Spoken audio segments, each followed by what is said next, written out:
Hi, this is Michael Buffer, and let's get ready for Bayloric TV.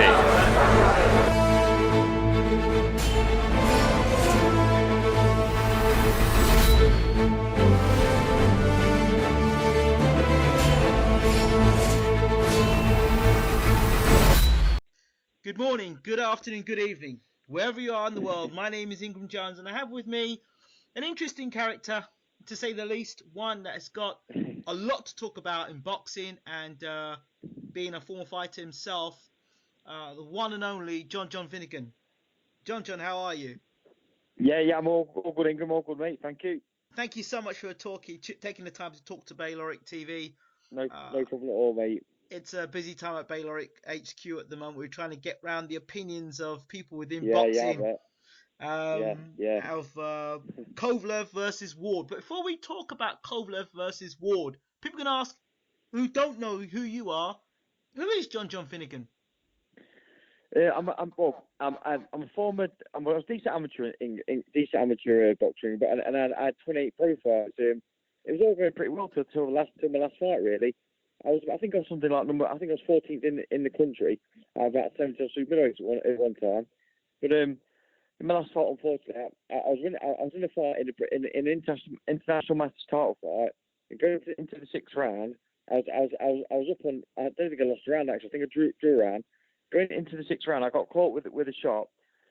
It was a left hook high on the temple, and I went over, mate. And what happened was I received I got a really terrible bad bleed on the brain. I did. So I was rushed into hospital, and they kept me. I was in hospital for nearly 5 months, and basically, mate, I was looking to not lose my life really. So I'm more than a miracle. I'm a miracle, really. I'm like the dead man walking, really. You know what I mean? So you're alive today, but you could have basically lost your life in boxing. Very much so, mate. Yeah, very much so. I'm training fighters now, and I'm coaching now. So, like, but basically what I do is the way I see it is I just try to look after them as best I can, and my priority more than anything is to get them in and out of the ring safely, and then the result is just a bonus, really. When you see certain fights happening now and people moving up in weight, taking dangerous bouts, and you read across Twitter, people are goading people and saying that they're bums, or they're not good enough fighters, or they're scared, or they're running away. As a former fighter who's been hurt by the sport and no longer can box, what do you think of all these comments across social media? I think it's diabolical, mate. Really, I think it's really. I mean, I read some of the tweets that people are on about other fighters and the way they try and wind up, and it's really bad, disrespectful, and it's what's the word? It's appalling to see, really, because like, I mean, going up in weight isn't so bad, but I mean, it's when they're coming down in weight in England, you know, like they're trying to make silly weights and making weights that just aren't possible for them to make. I think that's where danger comes in more than anything, really. So if you've got, let's say, like, use Cobra, for instance, like, he went from, welterweight to middleweight to like Golovkin. Well, yeah, 100% like Golovkin is a very dangerous puncher, and probably the most dangerous puncher in the world in my eyes at the minute. But at the same time, Brooks is a very big welterweight, and he's not genuinely a welterweight. I think he must be struggling to make that weight. And I just think to myself, like him going up there, it was dangerous, but it weren't dangerous. Say you've got like a middleweight trying to make welterweight. You on the other end of the scale, and you're talking a complete different danger, aren't you? Yes. And of course, we recently lost another fighter in boxing. I know. And you hear some of the things going on before that, and this fighter was complaining of headaches before the fight. Oh, I know. I never actually knew Mike Cowling, to be honest with you. I never knew him. And I don't think I'd even heard of him, to be honest with you. Was he Welsh? Was he Welsh, or? I think he was. He might have been Welsh. I think he was Welsh. Yeah, I think he was. Yeah. So, but I know. I mean, who did he box again? Now I can't think who was boxing. I didn't know that much. All I heard about, unfortunately, was the bad news. Well, unfortunately, for poor Mark, I mean, like, I know he had like something like a 7-year-old son. I mean, I've got 3 children, Ingrid, and they're and my missus, and they're absolutely everything to me. I literally, mate, I couldn't have left left my, well, at the time I had 2 girls. I've had another little boy now since my accident. So, things aren't looking too bad for me. But my missus, she's an amazing lady as well, and it's just awful. I feel for the family, and they're in my thoughts and my prayers all the time, because he had exactly the same injury, Ingram, is what I had. He had a subdural hematoma, which are a really bad, severe bleed on the brain. Wow. And I think I was fighting for my life. I think I was actually in the coma for like 2.5 weeks. I think he fought over 12 hours, and I think after that he went. It must be awful, absolutely awful. Terrible. It is. Yeah. Condolences to my I don't know if that was family. down to making weight or anything. I'm not sure if that was to making weight or not. I'm not sure. I don't know. I don't know the ins and outs of the story, to be honest. But it's devastating when you hear that about the sport. I also feel for the boxer who's fighting as well, because I mean, he's never going to get over that, is he? No. No. Any fighter that happens fellow, to, I'm sure he is. it's devastating. Yeah. What would be your advice to fighters to avoid getting themselves into a situation like that? What is regards to making weight and things? Making weight and taking certain fights, and what would last you minute? be Yeah.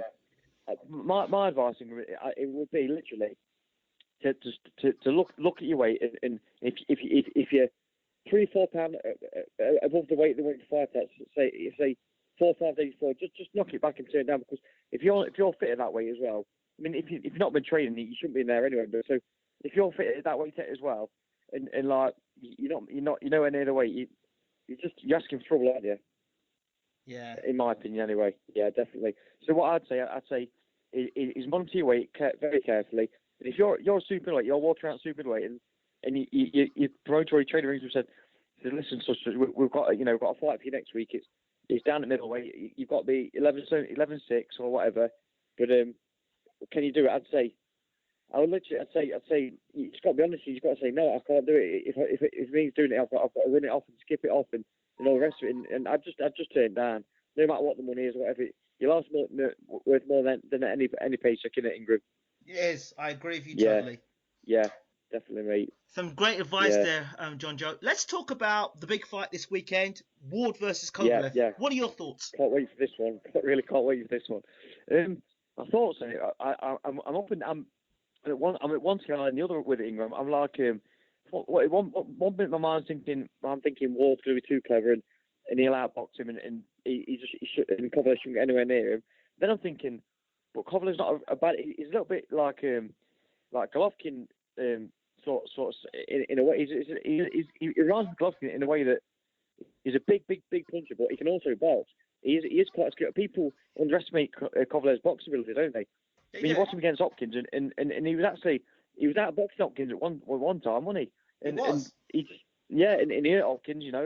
He's a good fighter, but he's got the game changers. He's got that big shot which could totally change things around. And I feel that really Ward should box his ears off, but I think if Kovalev lands, it's good night, and it's that simple.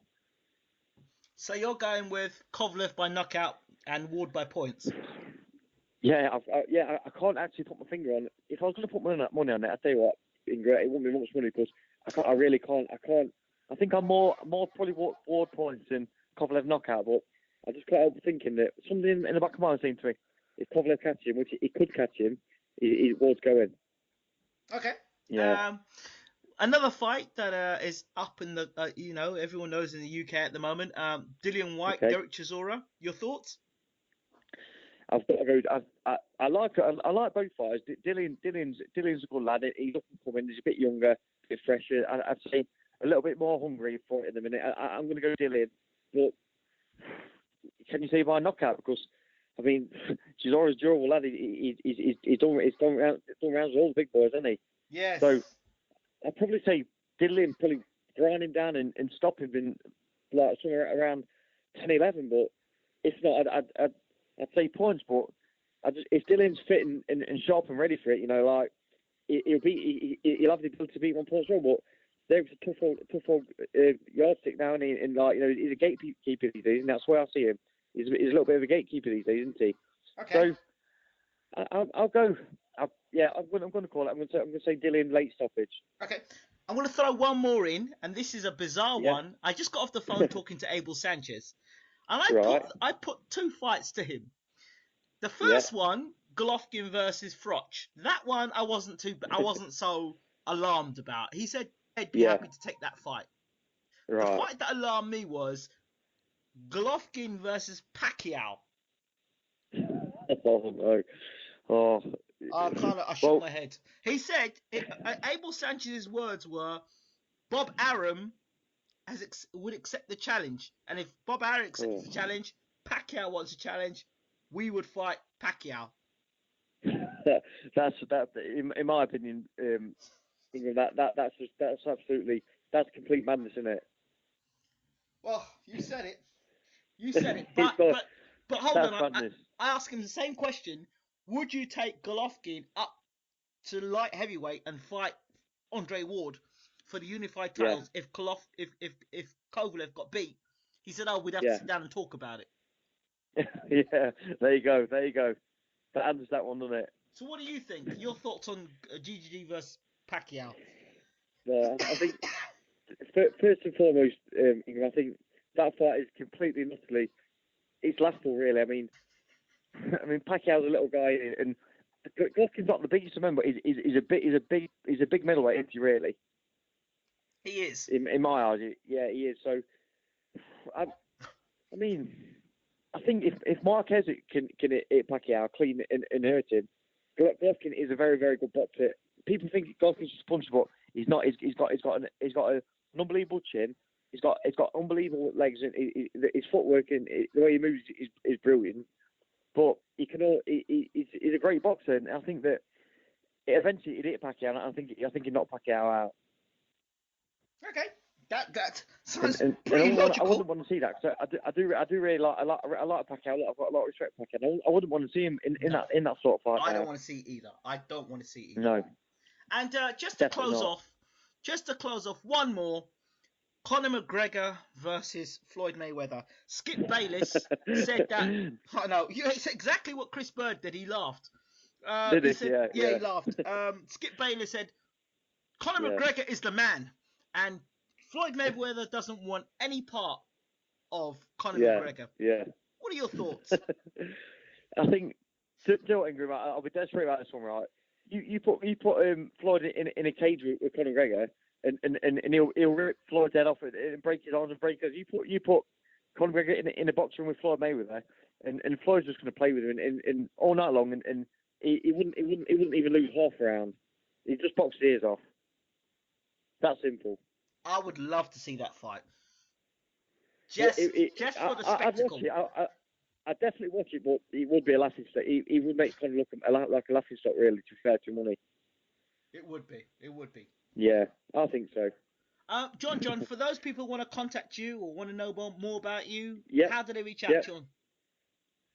Just follow me on Twitter and DM me if they want me. I'll follow them all back and whatever you want, or Facebook, what Instagram. Facebook, I'm Jonjo Finnegan on Facebook, JONJO FINNEGAN, and then on Instagram, I'm Too Fast Finno on Instagram. So that way, and obviously my Twitter page, which will be on there anyway, Ingram. Yes. John, thank you so much for your support over Bayloric TV on the Twitter page and your general kind words of support. Ingram. Thanks very much, mate. Thank you very much. Thank you so much for talking Bayloric TV. All the best, chap. God bless, mate. Thank you. Bye-bye. Bye.